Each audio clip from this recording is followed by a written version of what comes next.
고린도전서 7장 25절에서 34절까지입니다. 고린도 교회뿐 아니라 초대교회가 신앙생활을 하던 때는 매우 힘든 시기였습니다. 로마에 큰 대화재가 일어났어요. 지금처럼 이렇게 소방시설이 있는 때가 아닙니다.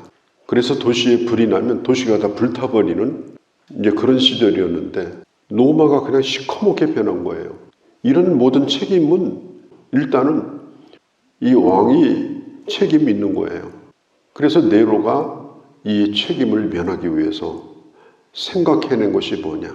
잡아서 죽여도 문제가 없는 사람, 희생양으로 삼아도 불평할 수 없는 사람을 선택을 한 것이 뭐냐면 기독교인이에요. 그래서 방화범으로 기독교인을 지목을 해가지고 그때부터 엄청난 핍박을 그것도 공개적으로 합니다. 공개 재판하는 형식으로 수많은 기독교인들이 죄가 없이 끌려 나와가지고 주범으로 몰려가지고 죽어가는 그런 엄청난 고통을 겪는 때였습니다. 예수 믿는 것 자체가 내일이 보장이 안 돼요. 예수 믿는다는 것 자체가 내일이 없는 생활을 하는 거예요. 그리고 그때 당시 이 고린도 지역에 어마어마한 이 자연재해, 가뭄 이런 것들이 있었다고 합니다. 그렇게 어려울 때에 신앙생활을 하던 사람들, 그러나 오늘날도 깊이 생각해 보면 그것과 크게 다르지 않다. 우리가 그런 안목을 가지고 이 말씀을 좀 보아야 합니다. 자, 결혼한다는 것, 또 재혼한다는 것, 결혼 생활을 하는 것, 그 외 등등 이런 모든 일들 한번 이렇게 생각해 보면 어떨까요? 오늘이 내 인생의 끝이다. 그러면 시집이라도 가고 죽자, 장가라도 가고 죽자. 그럴 사람이 누가 있겠습니까? 그럴 필요를 굳이 느끼지 않습니다. 그리고 뭘 생각하겠어요? 짧은 시간이지만 나는 사람을 기쁘게 하지 아니하고 하나님을 기쁘게 하며 나는 살겠다. 그 시간을 하나님께 온전히 드리겠다. 그렇게 살지 않겠는가? 지금 초대교회가 바로 그렇습니다. 29절에 보니까 곧 임박한 환난으로 말미암아. 지금 환난이 모든 사람에게 곧 지금 코앞에 와 있어요. 그런데 어떻게 하면 장가 가야 되나 시집 가야 되나 그거 고민할 사람이 누가 있겠냐는 거예요. 그리고 어떻게 하면 아내를 기쁘게 할까? 어떻게 하면 남편을 기쁘게 할까? 그거 생각할 사람이 누가 있겠냐는 거예요. 29절에 보면은 그때가 단축하여진 거로 그때가 곧 왔다는 거예요. 그러면 가장 중요한 과제가 뭐예요? 어떻게 내 믿음을 지킬까? 어떻게 내가 내 신앙을 버리지 않고 마지막까지 살 수 있을까? 그것이 가장 큰 고민이죠. 어떤 질문을 받아도 어떤 위협을 내가 받아도 나를 핍박하는 자가 어떤 조건을 제시해도 나는 그리스도인이다. 이 말만은 절대로 굽히면 안 된다. 끊임없이 이런 다짐을 하면서 살아갈 수밖에 없을 거예요. 바울은 그런 시대를 살았고 그런 시대를 살고 있는 사람에게 오늘 권하는 말씀입니다. 35절에 보면은 이렇게 얘기를 해요. 흐트러짐 없이 주를 섬기게 하려 함이라. 흐트러지지 말아야 되는 거예요. 정신을 바짝 차려야 되는 겁니다. 혼미해가지고 좀 살 그런 상황이 아니라는 것입니다. 주님을 더 기쁘시게 하기 위해서 마지막까지 나에게 주어진 믿음의 길을 잘 가기 위해서 또 주님이 내게 주신 이 일을 끝까지 잘 하기 위해서 흐트러지지 않기 위해서 그 어떤 것에도 매지 않고 살라. 그게 오늘 이 본문의 말씀입니다. 독신으로 살든지 결혼하든지 이혼하든지 재혼하든지 그 초점은 뭐냐? 주님을 기쁘게 하는 것이 무엇인지 주님을 잘 섬기는 것이 무엇인지 그것이 흐트러지지 않게 살도록 해라. 29절에서 31절에 보면 뭐뭐하는 사람은 뭐뭐하지 않는 사람처럼 살라. 5번이나 반복해서 나와요. 아내가 있는 사람은 아내가 없는 자처럼 살라.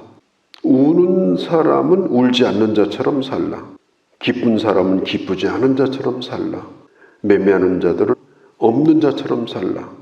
여기 5가지 이 항목만 해당된 게 아닙니다.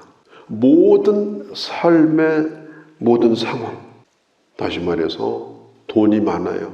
소유가 많아요. 그렇다 할지라도 소비지향적인 삶을 살지 말라. 내가 돈이 많은데 이걸 어떻게 쓰고 죽을까? 쓰고 죽자. 소비지향적인 삶을 살지 말라는 거예요. 재산이 태산같이 많아도 돈 쓰는 것이 인생의 목적이 되지 말라. 그것이 나를 기쁘게 하는 일이든 사람을 기쁘게 하는 일이든 없는 자처럼 살라. 이 말은 가난뱅이 수전노처럼 그렇게 살라는 얘기가 아니에요. 오늘 많은 사람들이요, 이따가 뭐가 생기면 정신 이상이 와요. 그래서 정신이 오락가락해요. 왜 그런지 아세요? 어디 돈 쓸까 그 생각해요. 갑자기 큰 돈이 생겼다든지 뭐 집값이 어마어마하게 뛰었다든지 그러면 정신이 이상이 온다고요. 멀쩡하던 사람이 확 달라져 버려요. 예수를 믿는 사람들은 이따가도 없을 수 있어요. 전에 돈이 많았는데 지금 엄청 가난이 될 수 있어요. 가난해도 있는 자처럼 마음의 부유함을 잃어버리지 않고, 또 어떤 사람 없다가 어마어마하게 뭐가 생겼어요. 그래도 아무것도 없는 자처럼, 그것 때문에 내 마음이 흔들리거나 그것 때문에 부유해지는 것이 아니고 자신의 그 평상심을 잃어버리지 않는 것, 그게 바로 예수 믿는 사람이에요.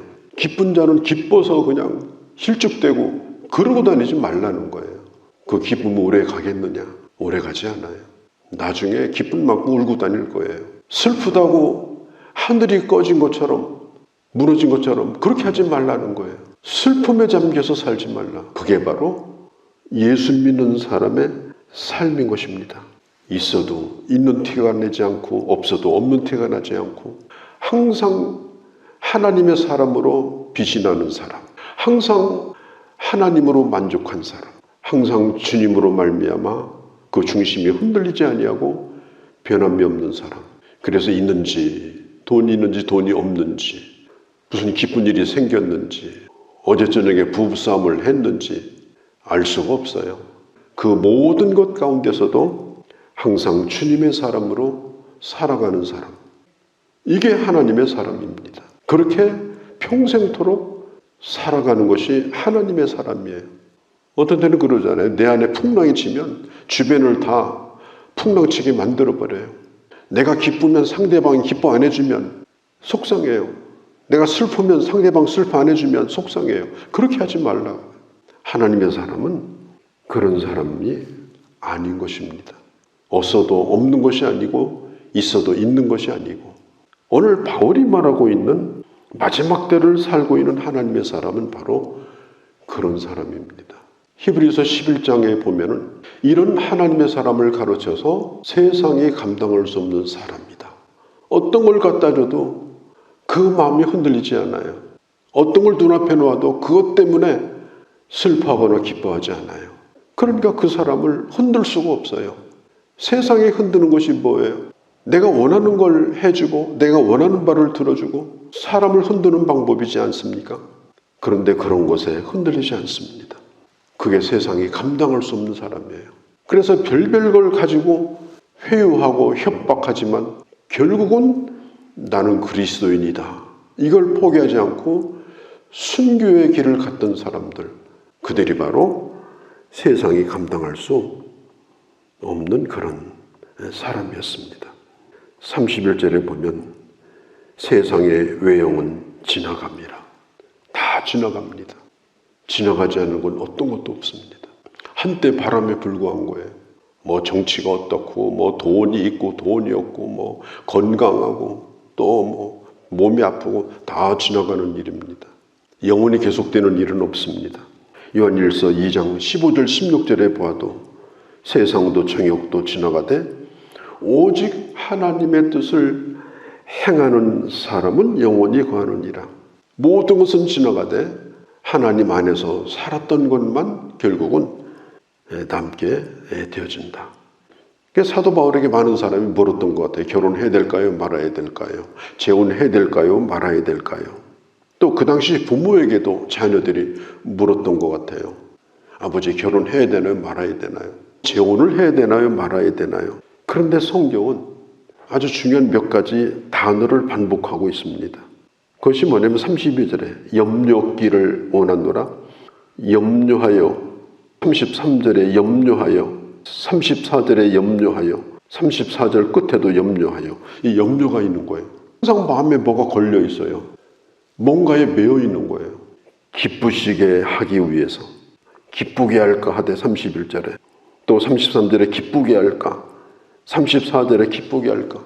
이게 사람을 기쁘게 하려니까 이게 한두 끝도 없는 거예요. 부부간에도 마찬가지고 친구간에도 마찬가지예요.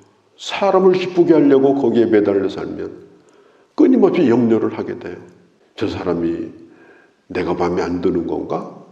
그래서 뭔가에 매여가지고 걱정하고 염려하고 조바심하고. 제일 크게 영향받는 게 뭐겠어요? 부부간이죠. 그래서 성경은 말해요. 아내가 있는 자는 아내가 없는 자처럼 살라. 남편이 있는 자는 남편이 없는 자처럼 살라. 슬퍼하거나 기뻐하는 일도 그렇지 않은 것처럼 살라. 그리고 모든 염려를 주께 맡기고 어떻게 하면 하나님을 기쁘시게 할까? 어떻게 하면 그리스도인으로 살 수 있을까? 그걸 잊지 말고 살라. 그게 지금 오늘 이 본문이 지금 하고 있는 아주 매우 중요한 말씀입니다. 예전에 제가 잘 아는 분이 저한테 물었어요. 오늘 이 성경 구절을 가지고 기쁜 자는 기뻐하지 않는 자처럼 살라고 하는데 성경이 기뻐하라고 하지 않았습니까? 성경이 모순된 겁니까? 이 말은 뭐냐면 기쁨에 겨워 살지 말라. 슬픔에 겨워 살지 말라. 돈에 겨워 살지 말라. 가난에도 겨워 살지 말라. 어떤 것에도 매이지 말라. 그걸 의미하는 것입니다. 내일이 없는 지금 위기를 맞고 있는 이 초대교회 성도들에게 세상을 뛰어넘는 하나님을 향한 그런 믿음으로 살아가라. 인생은 잠깐 지나가는 것입니다. 노사도인 사도 바울, 그가 살아왔던 삶의 경험으로부터 그가 깨달은 것이 뭐냐. 오랫도록 혼자 살았더니 고생은 많이 했어도 내가 주를 위해서 온전히 살았다. 나는 후회함이 없다. 주를 위해 살라. 어떤 것을 하든지 매이지 아니하고 주를 향하여 나아가는데 부족함이 없도록 살라. 그러면 후회하지 않을 것이다. 자기 경험을 통해서 우리에게 말하고 있는 것입니다.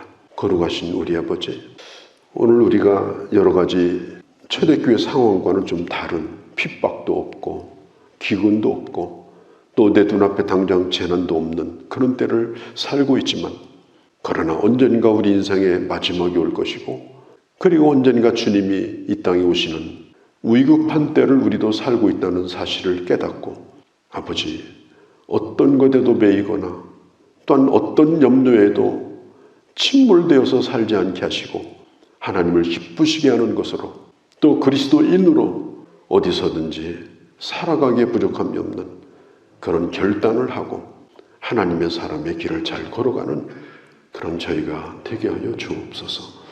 우리 주 예수님의 이름으로 기도하옵나이다. 아멘.